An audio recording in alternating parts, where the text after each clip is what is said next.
वक्त जहां पूरी दुनिया का फोकस गजा में होने वाली वॉर पर है, जिसमें हजारों बेगुनाह लोग मारे जा चुके हैं, वहीं हॉर्न ऑफ अफ्रीका के पास रेड सी में कुछ ऐसा हो रहा है जो पूरे मिडिल ईस्ट और इवन पूरी दुनिया को डिस्टेबलाइज कर सकता है। यमनी हौसियों ने इस वक्त दुनिया का सबसे स्ट्रेटेजिक पॉइंट चोक कर दिया है। पिछले 2 महीनों में 12 कंटेनर शिप्स को मिसाइल्स और ड्रोन से टारगेट किया गया है, जिसकी वजह से ग्लोबल ट्रेड पूरी तरह अफेक्ट हुआ है। इसी एग्रेशन के जवाब में अमेरिकन और ब्रिटिश नेवी ने 11 और 12 जनवरी को यमन पर जबरदस्त बम्बार्डमेंट की, जिसके जवाब में 16 जनवरी को हौसियों ने एक दफा फिर रेड सी से गुजरने वाले एक और समुद्री जहाज पर ड्रोन से अटैक किया है, जिसके बाद सिचुएशन मजीद टेंस हो गई है। असल में जब इसराइल ने गजा पर अटैक किया तो ईरान बैक्ड यमनी हौसियों ने हमास के लिए फुल सपोर्ट अनाउंस की, मगर क्योंकि यमन गजा से तकरीबन 2000 किलोमीटर दूर है तो हौसी डायरेक्टली इस वॉर का हिस्सा नहीं बन सकते थे। इसीलिए नवंबर 2023 में उन्होंने ऐलान किया कि वो रेड सी में यमन के पास से गुजरने वाली हर उस शिप पर अटैक करेंगे जो या तो इसराइल जा रही हो या फिर वो इसराइल से आ रही हो, या उस पर इसराइली फ्लैग लगा हो या उस पर कोई भी इसराइली हो। और ये अटैक्स तब तक जारी रहेंगे जब तक इसराइल गजा पर अटैक्स बंद नहीं कर देता। इन अटैक्स की वजह से ग्लोबल ट्रेड बुरी तरह डिसरप्ट हुआ है, और उसकी वजह ये है कि रेड सी का ये सारा एरिया हमारी दुनिया के लिए बहुत ही ज्यादा इम्पोर्टेंट है। देखें, ग्लोबल इकोनॉमी चलाने के लिए स्मूथ ट्रेड का होना बहुत जरूरी है, और हमारी दुनिया का 80% ट्रेड समुद्रों के जरिए होता है, और इन्हीं समुद्रों में से एक ये रेड सी है जो 21वीं सदी का सबसे हॉट और डेंजरस जियोपॉलिटिकल एरिया है, क्योंकि यहाँ पे 2 चोक पॉइंट्स हैं। एक ये इजिप्ट के पास सुएज कैनाल है और दूसरा ये यमन के पास बाब अल मंदेब स्ट्रेट है। 28 किलोमीटर की ये पतली सी जगह जहाँ पर मिडिल ईस्ट और एशिया से आने वाले समुद्री जहाज इंडियन ओशन को क्रॉस करते हुए रेड सी में एंटर होते हैं और फिर सुएज कैनाल को क्रॉस करके मेडिटेरेनियन सी में निकल जाते हैं, और वहाँ से फिर वो यूरोप और अमेरिका तक पहुँचते हैं। तो बेसिकली एशिया और मिडिल ईस्ट को यूरोप से कनेक्ट करने का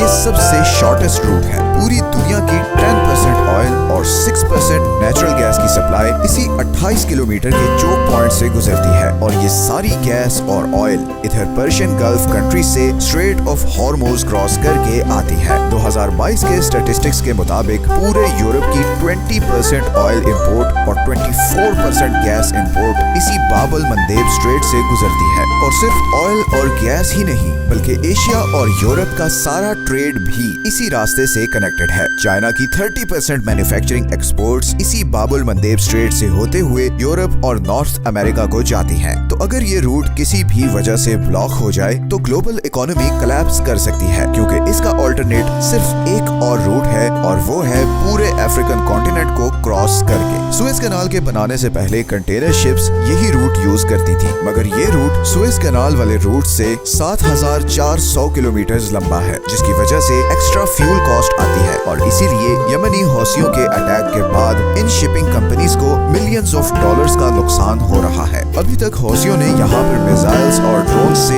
एटलीस्ट 13 कमर्शियल शिप्स को टारगेट किया है, जिसकी वजह से दुनिया की 5 बड़ी कंटेनर शिपिंग कंपनीज ने रेड सी के थ्रू अपने ऑपरेशंस बंद कर दिए हैं। इनमें डेनमार्क की मर्स्क लाइन, फ्रांस की CMA CGM, जर्मनी की हैपग, लॉयड और स्विट्जरलैंड की MSC शामिल है। पूरी दुनिया की 50% शिपिंग कैपेसिटी इन 5 कंपनीज के पास है, और अभी रिसेंटली ब्रिटिश पेट्रोलियम ने भी रेड सी के थ्रू अपने ऑपरेशंस बंद करने का ऐलान किया है। और अगर थोड़ी और कंपनीज भी इस बॉयकॉट में शामिल हो गई तो यूरोप की ऑयल और गैस सप्लाई बहुत खतरे में पड़ जाएगी। इसी तरह शिपिंग इंडस्ट्री को एक और धचका ये भी लगा है कि इंश्योरेंस कॉस्ट्स 10 टाइम्स बढ़ गई है, और गिवन के ऑयल टैंकर्स वैसे ही बहुत एक्सपेंसिव होते हैं तो इस प्राइस बढ़ने का असर थाउजेंड्स ऑफ डॉलर्स में आएगा। अब अमेरिका इस रूट और इसराइली शिप्स को प्रोटेक्ट करने के लिए बहुत कोशिश कर रहा है, और उसने इंटरनेशनल कम्युनिटी से अपील की है कि वो उसके साथ मिलकर यमनी हौसियों के खिलाफ ऑपरेशन करें, मगर सिवाय ब्रिटेन के कोई और कंट्री यमनी हौसियों के खिलाफ ऑपरेशन में आगे नहीं आया। फ्रांस, इटली और स्पेन ने स्ट्रेट फॉरवर्ड मना कर दिया है। इजिप्ट, सऊदी अरेबिया और UAE भी इस ऑपरेशन से गायब है। चाइना और रशिया, जिनकी जिबूटी में मिलिट्री बेसेस हैं, वो भी अभी तक बिल्कुल खामोशी से सब कुछ देख रहे हैं। असल में पॉलिटिकल डिफरेंसेस तो एक तरफ, मगर इस न्यूट्रलिटी की एक और बहुत बड़ी वजह भी है, और वो है हौसी ड्रोन्स को रोकने की हाई कॉस्ट। वेस्टर्न नेवी के वेपन्स इतने महंगे हैं कि उनसे ये छोटे छोटे ड्रोन्स गिराना लिटरली वर्थ इट ही नहीं। मैं आपको एग्जांपल से समझाता हूँ। अभी रिसेंटली फ्रांस ने यमन का शाद ड्रोन गिराने के लिए Aster 15 surface to air missile use किया है। अब इस फ्रेश मिसाइल की कॉस्ट $1 मिलियन है, जबकि यमनी ड्रोन की कॉस्ट सिर्फ $20,000 है। मतलब $1 मिलियन का मिसाइल मार के $20,000 का ड्रोन तबाह करना किसी भी तरह से जस्टिफाइड नहीं। लेकिन दूसरी तरफ अगर ये शिप्स तबाह होती हैं तो वो भी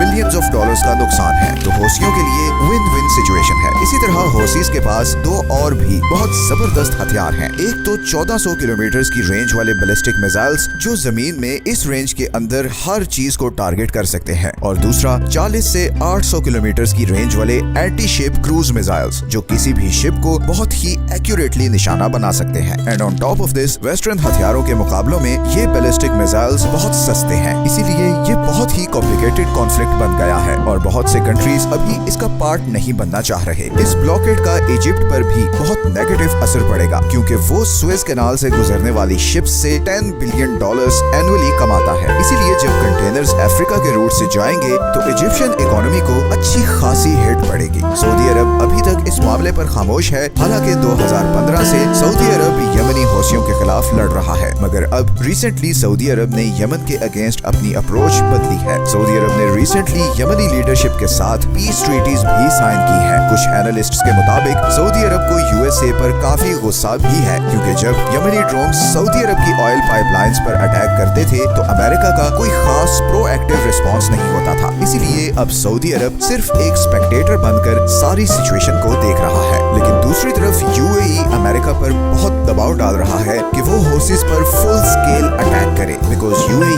यमन में एंटी हौसी ग्रुप को सपोर्ट करता है और पिछले कुछ सालों से यूएई यमन में बहुत ज्यादा इंटरेस्ट ले रहा है, और उसकी वजह यमन में डिस्कवर होने वाले बहुत बड़े ऑयल रिजर्व्स हैं। कुछ रिपोर्ट्स के मुताबिक यमन में वेनेजुएला के बाद दुनिया के दूसरे सबसे बड़े अनटैप्ड ऑयल के रिजर्व्स हैं, और बहुत से अरब कंट्रीज नहीं चाहते कि उन रिजर्व्स का कंट्रोल हौसियों के हाथ में हो। यमनी इकोनॉमिस्ट हसन अली के मुताबिक सऊदी अरब ने यूएसए के साथ एक सीक्रेट एग्रीमेंट कर रखा है, जिसकी वजह से पिछले 30 सालों से यमन को इन ऑयल रिजर्व्स को यूटिलाइज करने से रोक कर रखा गया है। इंटरनेशनल ड्रिलिंग कंपनीज की रिसर्च के मुताबिक यमन के पास पूरे पर्शियन गल्फ से ज्यादा ऑयल के रिजर्व्स हैं। इसी तरह जनवरी 2013 में स्काई न्यूज ने रिपोर्ट किया कि यमन के पास पूरी दुनिया के 34% ऑयल के रिजर्व्स हैं, और ये सब अल जौफ प्रोविंस में है। अगर इन रिजर्व्स को यूटिलाइज किया जाए तो सऊदी अरब की ऑयल एक्सपोर्ट को बहुत बड़ा डेंट पड़ सकता है, और इसीलिए